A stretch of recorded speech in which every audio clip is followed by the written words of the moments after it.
The localization view.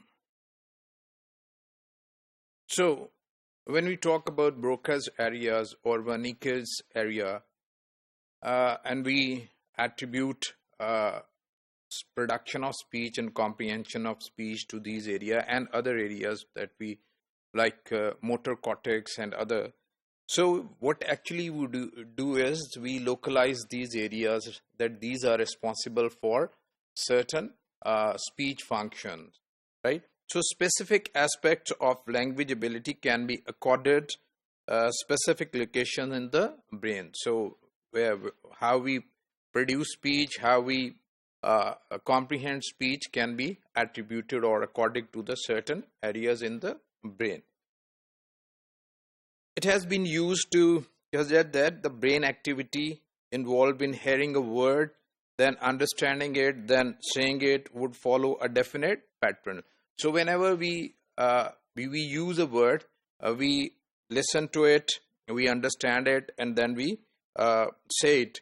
It has a certain pattern which follows a certain rule of first or certain series of actions. What we do first, then what we do second, and what we do third, etc.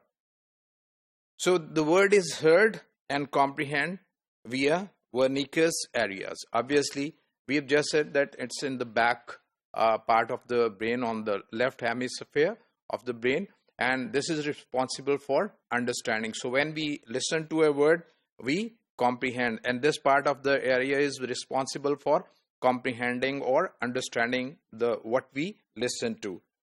And this signal is then transferred via the arcuatus fasciculosus to Broca's area, where preparations are made to produce it. So Broca area is responsible for the production of the words or the speech. So what we listen to or comprehend in the Wernicke's area is then produced from the Broca areas, and the bridge between the two areas is arcuate fasciculosus. A signal is then sent to part of the motor cortex to physically articulate the word. So motor cortex, that is responsible for the movement of our limbs, hand, feet, and the articulatory muscles, tongue, pharynx, etc. So this is how the whole mechanism of speech takes place. So certainly an oversimplification version of what may actually take place. However, when we try to explain speech in this way, that where it takes place, how we understand, in which area is responsible for understanding, which area is responsible for production, and which area works as a link between. This is what have been suggested by certain surgeons or certain medical professions, and they have learned it while their experiment on the people who had these parts of the brain damaged. But we do not have any better explanation of these functions. But it is consistent with much of what we understand about simple language processing in the brain.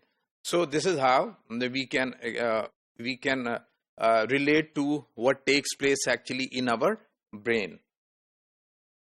Processing pathways is in the brain as some form of metaphor that may turn out to be inadequate once we learn more about how the brain functions.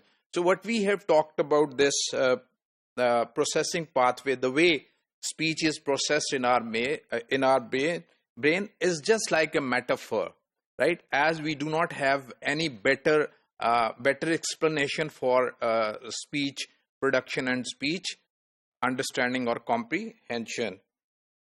So the pathway metaphor seems quite appealing in an electronic age when we are familiar with the process of sending signals through electrical circuits. So this can be helpful because we can use the analogy of the electrical circuit, in which the same process takes place. However, in the past, for example, Sigmund Freud certainly employed a stream engine metaphor that used to because he was in the time when there was more then there was steam engine, and there was development in the mechanical engineering. So he wrote, when he wrote of the effects of repression building up pressure to the point of sudden release. So the way and the pressure is released in the engine, he used the same for the explanation of the speech. However, Aristotle also used an analogy which is different from Sigmund Freud. He said that our brain is like a sponge, and that help us cool the blood. So it was again a metaphor to explain the working of the brain. So we don't have any direct access to the processing taking place in the brain. We rely on through the indirect methods. Indirect method, the way different medical professionals have found or experienced that certain parts of the brain in certain patients were damaged, and they attributed those damages to different functions of the brain, like production and comprehension. So they relied more on indirect methods.